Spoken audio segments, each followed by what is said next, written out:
తొందరగా అనిపిస్తూ ఉంది. ఇదే కార్యక్రమం ఇంకా 4 అడుగులు ముందుకేస్తే నివ్వరిపోయే, రాష్ట్రం మొత్తం నివ్వరిపోయే విషయాలు. అద్దంకిలో తాగిన మత్తులో డ్రైవర్ ఫుల్గా మత్తులో ఉన్నాడు. వెనకాల కూర్చున్న ప్యాసింజర్లు 2 ఎస్ఐలు సివిల్ డ్రెస్లో ఫుల్గా మత్తులో ఉన్నారు. వాళ్ళ కారు ఆటోను గుద్దినప్పుడు గ్రామస్తులందరూ చుట్టుముట్టినారు. డ్రైవరు మత్తులో ఉన్నారు, ప్యాసింజర్లు మత్తులో ఉన్నారు. డిక్కీ ఓపెన్ చేస్తే డిక్కీలో గంజాయి, డబ్బులు, పోలీసు యూనిఫాము. ట్రాన్స్పోర్ట్ చేస్తున్నది ఎవరు? కారులో ఉండేది ఎవరు? 2 ఎస్ఐలు. ఫోన్ చేస్తే సిఐ వచ్చినాడు. సిఐ వచ్చి ఏం చెప్తాడు? వీడియో తీయాకంటాడు. వీడియో తీస్తే కేసులు పెడతామంట. ఆ ఎస్ఐని సీన్ నుంచి తప్పించింది ఎవరు?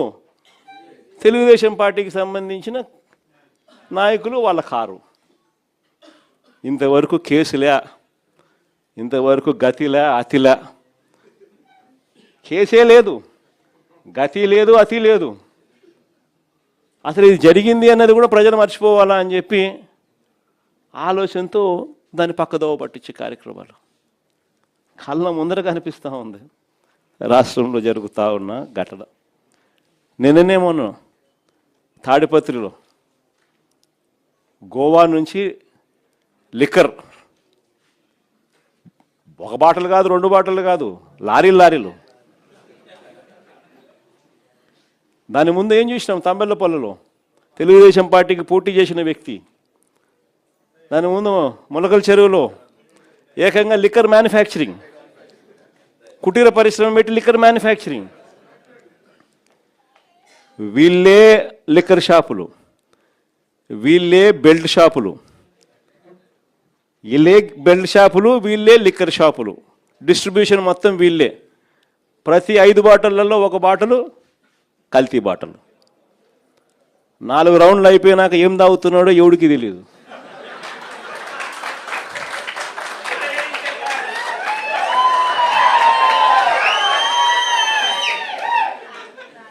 లిక్కర్ షాప్ పక్కనే పర్మిట్ రూము, లిక్కర్ షాప్ పక్కనే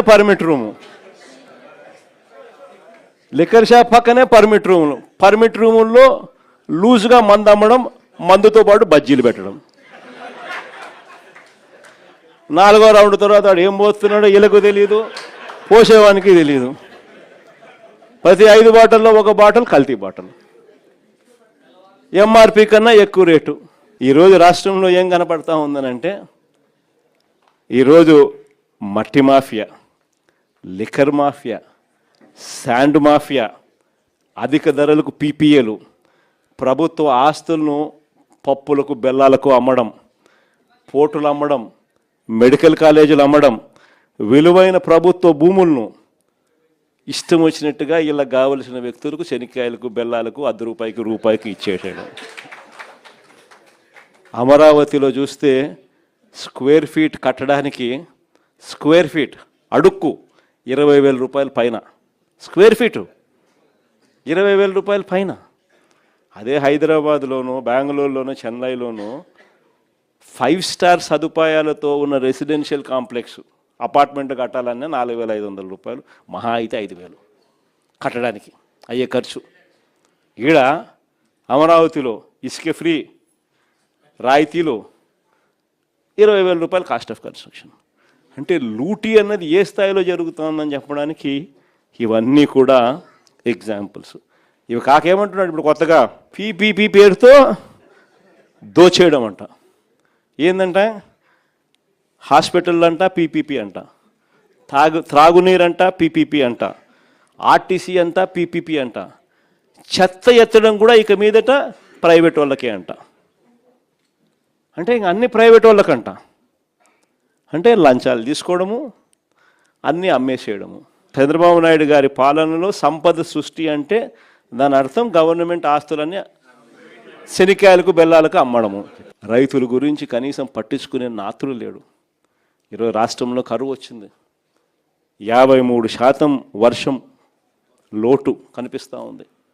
ఎక్కడ చూసినా అదే కనిపిస్తూ ఉంది. ఉత్తరాంధ్ర చూసినా అంతే, సెంట్రల్ ఆంధ్ర చూసినా అంతే, రాయలసీమ చూసినా అంతే, ఎక్కడ చూసినా కూడా ఇదే కనిపిస్తూ ఉంది. ఏ రైతులకు గిట్టుబాటు ధర రాని పరిస్థితి. కనీసం ఈ మాదిరిగా లోటు వర్షపాతం నమోదవుతూ ఉన్నా కూడా ఎక్కడా కూడా ఆల్టర్నేట్ విత్తనాలు ఇచ్చిన పరిస్థితి లేదు. ఉచిత పంటల బీమా ఈయన దగ్గరుండి తీసేసినాడు.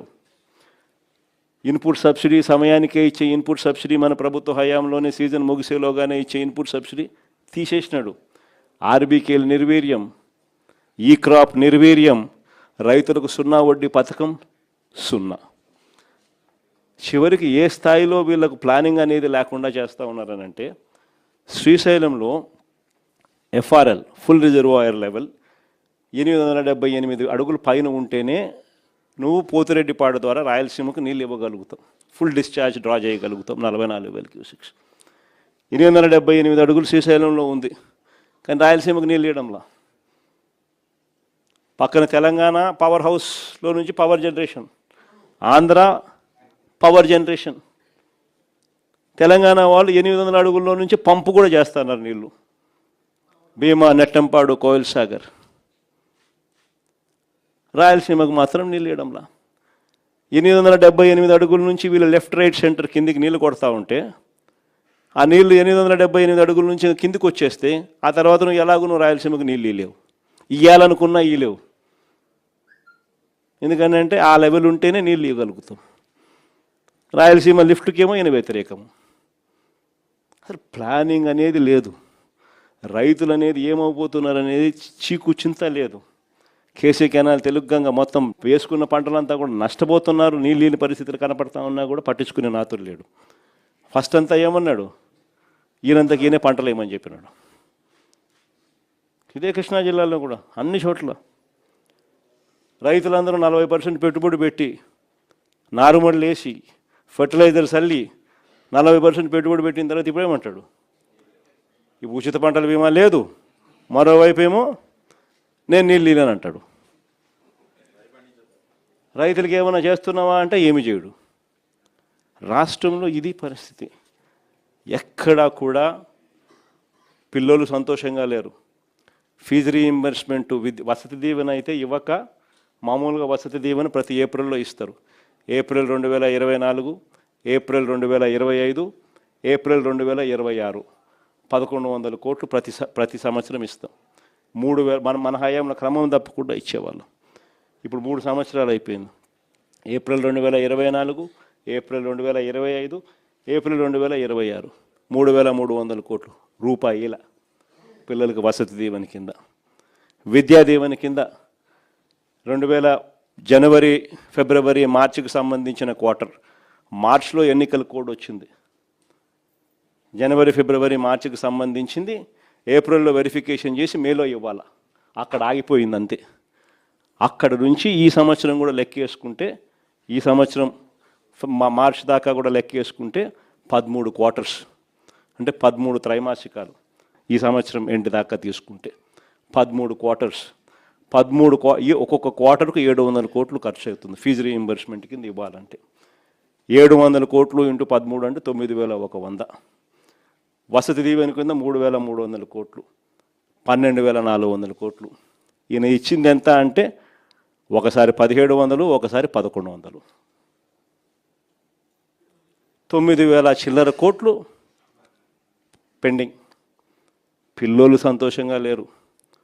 ఫీజులు అందని పరిస్థితి, చదువులు మానేస్తూ ఉన్న పరిస్థితులు, వైద్యం అందని పరిస్థితి. అక్క చెల్లెమ్మలకు కనీసం ఈయన చెప్పిన హామీలు కథ దేవుడు ఎరుగు, సూపర్ 6, సూపర్ 7 కథ దేవుడు ఎరుగు. ఇచ్చే 0 వడ్డీ పథకాన్ని సైతం రద్దు చేసేసినట్టు. పొదుపు సంఘాలకు బ్యాంకుల్లో రుణాలు ఇచ్చే రుణాలు మన హయాంలో చంద్రబాబు నాయుడు వదిలేసిన ఇప్పుడు 20,000 కోట్ల చిల్లర ఉన్న రుణాలను మన హయాంలో క్రమంగా పెంచుకుంటూ పోయి 49,000 కోట్లకు తీసుకుపోయినాం. అక్క చెల్లెమ్మలకు మనం చేయూతనిచ్చినాం, ఆసరా ఇచ్చినాం, 0 వడ్డీ ఇచ్చినాం. రకరకాల పద్ధతుల్లో చేయబట్టుకొని నడిపించుకుంటూ పోతే బ్యాంకులకు భరోసా కలిగి అక్క చెల్లెమ్మలు కూడా వేగంగా కట్టడం మొదలెట్టి ఏకంగా 20,000 నుంచి 49,000 కోట్లకు మన హయాంలో పెరుగుదల ఉంటే ఇప్పుడు 49,000 కోట్ల నుంచి ఈ రోజుటికి 39,000 కోట్లకు పడిపోయింది. చంద్రబాబు నాయుడు గారి హయాంలో. గవర్నమెంట్ స్కూళ్ళలో చదివే పిల్లల సంఖ్య ఏకంగా 6 లక్షల మంది పిల్లలు ఈ 2 ఏళ్లలో తగ్గిపోయినారు. డ్రాప్ అవుట్స్, ఇక్కడ నుంచి గవర్నమెంట్ నుంచి తప్పుకున్నారు స్కూల్ బాగలేవని. ఇవన్నీ కూడా చంద్రబాబు నాయుడు గారి హయాంలో.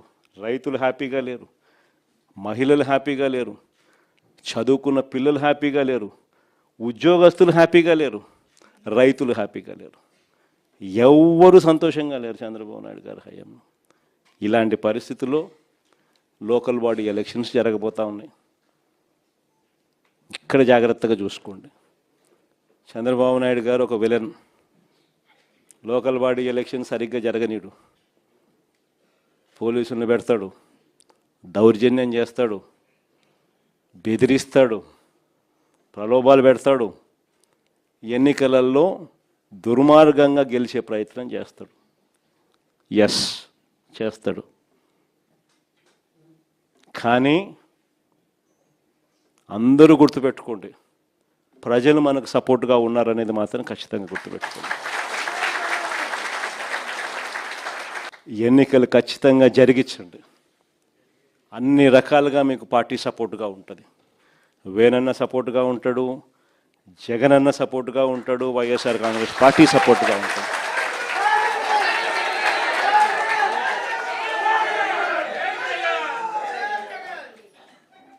గెలుపు ఓటమిలు వాళ్ళు ఏ రకంగా మేనేజ్ చేసినా, ఏ రకంగా ఒత్తిడి తీసుకొచ్చినా, ఏ రకంగా పోలీసులను పెట్టుకొని ఏం చేసినా కూడా యుద్ధం మాత్రం జరగాలి.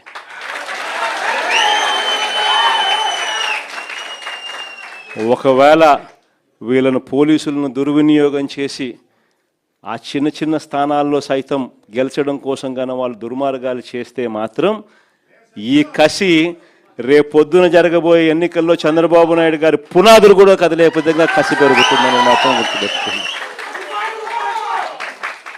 కాబట్టి ఖచ్చితంగా గట్టిగా పోటీ ఎదుర్కొందాం.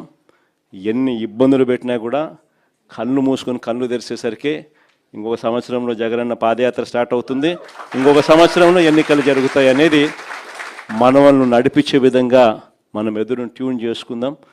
గట్టిగా